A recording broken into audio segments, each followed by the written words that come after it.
20 people got into GSOC last year from the 100x Devs cohort. I've personally done GSOC twice. It's November right now. GSOC applications start in March. I think it's the perfect time to get a high level roadmap of GSOC. In this video, I'll take you through how I would prepare for GSOC if I had to do it all over again. Today, GSOC is open not just to students but also to working professionals. So irrespective of where you're looking at this video from, this video is a high-level guide to GSOC 2025. Without any further ado, let's get right into it. The 2025 GSOC roadmap. Let's kick things off with what exactly is GSOC.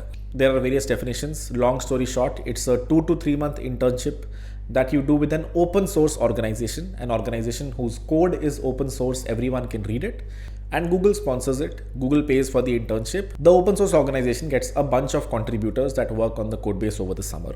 Why would you want to get into GSOC? If you're a student, I think it's the best internship you can do in your first, second, third year. Debatable third year. I think in third year it might make sense to go on site, but in your first and your second year, the best internship you can do during the summer is a GSOC. If you are a working professional, it's now open to you as well. And the only reason I would recommend it to a working professional is to make sure you're getting out of your comfort zone a little bit. It gets a little too easy in companies when you're doing the same task again and again. So if you do target GSOC, you'll see you're getting out of your comfort zone a little bit, trying to read through other people's code base and not the code base you've been working on for like 1 to 2 years now. My background, I've done it twice, 2015 and 2016. The first one was in Gambit. I would call it a luck plus effort based. I'll talk about what this is later. And the things that I learned this time was going from JavaScript to TypeScript. I learned about the Canvas API, and this was the first time I sort of dealt with backends in Node.js. This was the first time, I wrote some backend code. So these are the things that I learned. That was 2015. I grew a lot in the next 1 year. So my next one was purely effort based. It was a highly competitive organization, Mozilla. And I learned about real-time communication and operational transforms over there. These were two things I had a very basic idea about, but during the intern, I sort of learned a lot. During this second internship, I was also interning at Amazon. So it was like a 2-timing internship that I was doing. The things that you get from this is, number one, the learning curve is really high, especially if you're doing 2 interns at the same time. Also, you get some social credit. My name is still on, one of the Mozilla websites, which helps when you're pitching clients on Upwork. This was one, reference I would give for an international, client to let them see कि हाँ भाई, I've worked with international companies. They have my name somewhere. But if you need some more actionable items, my proposals from 2016-17 and the proposals of all the 20 people and the proposals of a bunch of IIT Roorkee people are all present here. So you can look at there are like 50 proposals in there. Look at what contributions they made, how were they structuring their proposal. This is the most actionable thing that you can get from this video. If I were to start again, this is how I would not do it. Contrary to very popular belief, I wasn't the best developer in 2014, 2015 when I started. When I joined college, I started to learn coding. This is one of my first pull requests that I made. I made it as a naive, sophomore, not even a sophomore. I was in my freshman year trying to get through, in an organization. You'll find the link to this PR in the description. But long story short, it was a very ugly contribution. I did not even know what I was doing. I showed it to one of my seniors. He, I understand where his attitude came from. When I deal with a lot of beginners today, I sort of don't understand why they did what they did. And this PR is very similar. I don't know why I did what I did. I don't even know what I'm talking about here.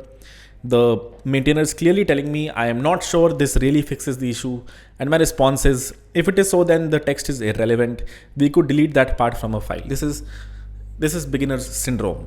When the person is clearly telling you what you're doing is wrong, you're trying to blame it back at them कि तुमने कुछ गलती की है. The text that you have added is wrong. So everyone starts somewhere, so did I. My senior just laughed at my face, which is what I do when people do these things. You pretty much learn by, breaking your leg. So feel free to do it. Although, now that you have people guiding you, try not to do these sort of contributions. Look at the contributions, it's basically me not even checking what I'm checking in. I don't understand GitHub yet. मैंने सब कुछ ही डाल दिया था. I put like a bunch of files in there.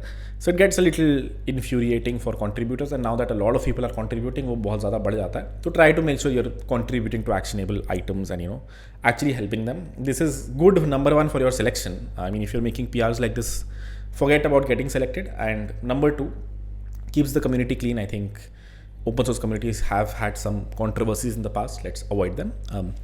My first GSOC, I was not good. I was pretty average. I was just, as I said, it was luck and effort based. So I was in the right organization. I'll talk about how can you get into these organizations, but my learning curve sort of started to peak when I got into my first GSOC. I was in my second year, and that's why I said it's one of the best internships you can do in your second or your third year, because your learning curve peaks a lot compared to, let's say a startup that's paying you 10,000 rupees, that's making you build websites, or, very simple websites, or throwing grunt work at your face. Here, it's a lot of open source work. Usually it's good work. So your learning curve starts to peak. After my first GSOC, I sort of, was learning well. So my second GSOC, I wouldn't say created a substantial dent in my learning, but I think the first one was great. So if you can get in through luck, through being at the right place at the right time, it can really help peak your learning curve. Since then, my learning curve has been stagnant in my first job. There was an on-site job in finance, but eventually I got into remote jobs and, it peaked again. So long story short, one hack to make your learning curve peak a lot is getting out of your comfort zone, and that will happen if you get into GSOC early. The only problem is that's very hard because you don't know much. So I'm going to talk about the luck-based GSOC, which frankly happens from time to time. It's not just me getting lucky. A lot of people get lucky because it's very hard to tell who's contributing, how much. Some organizations are completely empty. No one is contributing there. तो वहाँ पे ऐसा होता है कि आपका luck भी चल जाता है. Find orgs that don't have a lot of contributors. The ones that you see on the right, for example, Gambit is the one that I got into in 2016, my first GSOC. The reason was, this was literally, the 1 year that they suddenly popped up. They came for a few years, did not come for a few years. So people weren't contributing as much. So jab I was I started contributing very late. I started contributing to Gambit when they came into GSOC. So February, March, around that time. So the reason these luck-based organizations work is because इनमें कोई और होता नहीं है ज़्यादा. Everyone is contributing the effort-based organizations कि मैं तो Mozilla जाऊँगा. So that way, you can get an easy in when you're targeting such organizations. Another one might be, 𝗥𝗲𝗄𝗹𝗀𝗀. I don't know how many of you have heard of it, but if you've worked in video, you might have used it in the past. They're also open source. They also came once in the middle. So basically for these organizations, just wait until February. In Feb, you'll find a bunch of orgs that not a lot of people are contributing to because they just randomly came into GSOC this year. There's not a lot of competition, which is why this is a luck-based selection. Usually found after the list is released, and try impressing them and contributing for the last 3 months. Try impressing them and over-contributing for the last 3 months. देखो वो आएंगे ही 3 महीने के लिए. February में आपको पता चलेगा. April, May is the selections. So in those 3 months, you have to contribute a lot. So if you feel you don't know much, I would not target 𝗟𝗶, Mozilla, organizations that are heavily crowded and very well-known organizations that get selected. I would select an organization that sometimes comes, sometimes not comes. For example, processing did not come last year. I would assume not a lot of people are contributing there this year. But if they come this year, there'll be less competition there. So that's the luck-based org, the best org you can get if you're not yet sure about getting into GSOC. So I would, optimize a lot for that. At the same time, I would optimize my learning. ऐसा नहीं होगा कि organization will come and, you will start contributing. To be able to contribute, you should know some things. So make sure, whatever your stack is at this point, JavaScript, Python, C++, you're getting good at it so that when the org comes, you can actually contribute. Effort-based GSOC. This is mostly for people who know coding. Mostly interest-based. There might be some, software that you really use. You want to contribute to it. Back in the day, it was jQuery, Firefox, Homebrew, these organizations. These projects usually require, a lot of Rust, C++, encoding, video knowledge, for example. A good example might be, Firefox, Chromium, 𝗥𝗲𝗄𝗹𝗀𝗀, OpenCV. As you can see, all of them have extremely high number of selections every year. 18 for 𝗟𝗶 is the peak for, a long time. Mozilla, when it used to come, it was up to 20. 𝗥𝗲𝗄𝗹𝗀𝗀, 7. Chromium up to 20. So a lot of these orgs have a lot of contributors, also have a lot of competition. So if you know coding well, if you want to work at Chrome eventually, Chromium is a good path to get there. So that is why, you might want to contribute here, but don't try contributing here if you're a complete beginner. You'll get a little overwhelmed. Although last year someone got into Chromium, he was, decentish. He was not great, he was pretty good, but at the same time he said, "मेरे को थोड़ा समझ आया था, थोड़ा मैंने करके, I somehow got in." So yeah, pick and choose. Number of selections usually in these organizations are really high, which is why, just play the odds. If you think कि इनमें से कहीं पे you are able to contribute, just do it and, you might get lucky. Cool. Let's get into the timeline next. I think November 2024 is the last month. इसके बाद मतलब अब तक hopefully you've done a lot of hard work and you know at least one stack well. If you're starting right now with HTML, CSS and JavaScript, GSOC is going to be hard. So, maybe try the year after. You still can. But usually the idea is कि November तक आप you're very good at a stack. Very good is an overestimation. You're decent at a stack. You can build projects, websites, understand code bases. Until 15th November, try to look for an org. there are a bunch of websites that show you the previously came organizations, how many people got selected. Their source code is on their website. Just open their website, go to their GitHub and start exploring. Until 15th November, try to get 2 to 3 organizations that you would like to contribute to and that you feel have a high probability of getting in. Set up the code base and talk to maintainers until 1st of December. Talking to maintainers is underrated. It does help if you're in their eye. Of course, it will not help also if you're pestering them too much. So make sure you're in the middle. You're pestering them just enough so that they know who you are. You're also contributing and making sure you're not just talking in their IRC, you're actually making some code changes. Organizations usually get announced around February. That's your time to know whether or not luck was on your side. It might happen you were contributing to 2 organizations and none of them came. Then you have to start all over again. A lot of people start during this time, if I'm being honest. If you see last year's video, I would say, 30-40% of the people started around this time. So don't get too overwhelmed कि अभी ही करना है, but at the same time, it helps if you're starting early. Create a proposal around March, not super important. Your contributions sort of speak for themselves, but you have to spend like 10 days creating a decent proposal. And lastly, keep contributing until the results come. I think after the proposals have been submitted, organizations are still looking at contributions. People are still trying to filter out the best crowd. So don't just submit your proposal and sleep. Keep working until the final day.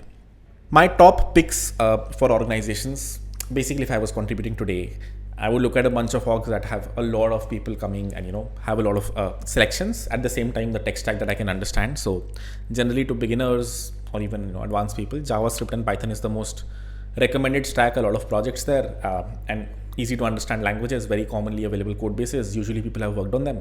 So you can look at these organizations ka code base thoda start to contribute. Here is the list. Most of them have a lot of selections from last year. That's how I sort of picked. If I were to contribute today, my first step right now would be to pick one of these organizations and start to look at their code base. Last year, we had around 20 selections. This year, we're hoping for 50. I don't know if it'll happen or not, but go through this video. There's a lot of alpha in here. It's a 1-hour video. I'm interviewing around 10 students who got into GSOC last year. It's pretty informative. Everyone's journey is different. Someone was very close to the maintainer. Someone was aggressively contributing. Someone was contributing, organization did not come. Then restarted contributing and got in. So they're like, I would say 5 people have the standard path and 5 people have extremely weird paths. So this video is super, it'll be helpful if you want to, just look at other people's experiences who recently got into GSOC just last year. And their proposals are also available on the website, linked in the description. I have a GSOC playlist. It has around 13 videos. Most of these are contribution videos. So it'll help you go through code bases. Some of these are just alphas talking to students, things like these. Super, I think it's like underrated playlist. No one really watches it. But if you want to, I think this playlist has a bunch of technical videos that are also pretty good, and then alpha videos as well. What really matters when you're contributing to GSOC? 70% of it is your contributions, if I'm being honest. I wish, there is some level of nepotism, as you can see. Sometimes organizations just select, whoever, their students. Sometimes the organizations are universities. They will just select their students, even if they're not contributing much. So there's some level of nepotism, some level of luck, 10% to the proposal, maybe 10% to how active you are in the community. But really what matters is how many contributions you've made, how high quality of contributions they are. Because of course you might get unlucky with nepotism, but there's a very high probability if you're one of the biggest contributors, you'll pretty much make it in. So proposal and superficial things like talking to the maintainers, they do help, but not too much. Contributions is what you should focus on. And lastly, which org do you want me to contribute to? I've made some contributions in the past. I can almost tell you the contributions that I make or the repo that I target. A lot of people will flock there. So let me know if you feel there is some specific org that's really hard to set up, or you just want to see the setup of one org. So I'm happy to make a video on it. Although you'll only learn this if you do this yourself. Hand holding isn't the best thing in open source code bases. It's decent if you're a beginner and you're learning and copy coding. But if you're looking at a code base and if you're asking someone for help or hand holding, that's the same as doing a job and asking someone to help you out in a job. No one does that, right? You're getting paid for it. You're supposed to work on it. Same thing here. So if you're opening an open source code base, make sure you're trying to figure it out yourself. This is the final meme for today. Fancying getting into GSOC, which is, I would say, 90% of the people. I don't think they even open an org or get overwhelmed when they open an org. Looking at roadmap videos, that's probably again the 90% lot. Looking at contribution videos, I think most people filter out here. Compare a roadmap video with a video where I'm contributing. You'll see the the number of views, I think 1/4 or something like that. And lastly, contributing yourself. That's the best thing you can do. If you really want to take something from the video, contributing helps. Even if you don't get into GSOC, you'll learn 10 different things that will help you out. Eventually, you're going to join a job and वहाँ जाके भी ऐसे ही सीखोगे. So better just, take some accountability and start doing it yourself. If you are a working professional, as I said, it gives you a decent idea of where you stand. If there are students who are getting into these organizations and you've been working for 5 years, it'll give you an idea of कि हाँ ठीक है भाई कितना आपको आता है if you were to step out in the industry again. I'm not saying you would need to, but if you have to, you'll know where you stand compared to college students who are currently, contributing to similar code bases. So that would be my advice. That's all I had for this one. I'll see you guys in the next one. Bye bye.